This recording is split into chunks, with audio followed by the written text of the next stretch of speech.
Good evening, ladies and gentlemen. My name is Rizky Kurniawan, and I am from English Language Study Program in University of Maritime Belajar Ali Haji, specifically in Faculty of Teacher Training and Education. So, in this opportunity, I have the project, the last project in my subject, which is Belajar Pembelajaran, and I have to interview one of my role model, my inspirations, especially in education, and I invite one of my role model here, which is Bang Charlie, and here it is. Okay, hi everyone. Thank you. Good evening to all of you, and thank you for having me here. And it is such a wonderful, and I'm flattered to be your role model. Maybe we may go into the first questions that I would like to ask to Bang Charlie, which is the most memorable experience that you've had in education, perhaps. The most memorable journey to me is I have made a choice.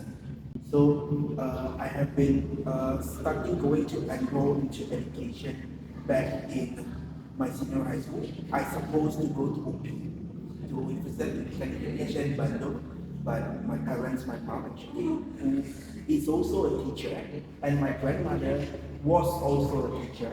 To me, to continue with this education industry, to keep on providing, educating people is something that I look upon because I get the satisfaction of seeing the kids growing and also seeing them achieve things in life.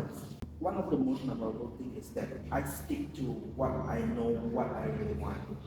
And I didn't go to proper education degree, but I go on with management and focusing on human resource management because I'm the one who's going to study. So I think I have the right and the decision to make what I do. What do I want to struggle into? Despite of the degree that you take, especially in management, you take the management and also focusing on the human resource development as well, why did you still manage yourself to teach? I mean, why did you put such a great education, such a great dedications in the education, in the teaching as well, even though you take a part in management? Okay, management is something that you are managing the system. So when we are talking about management, we are not actually managing the people, but we are managing the system.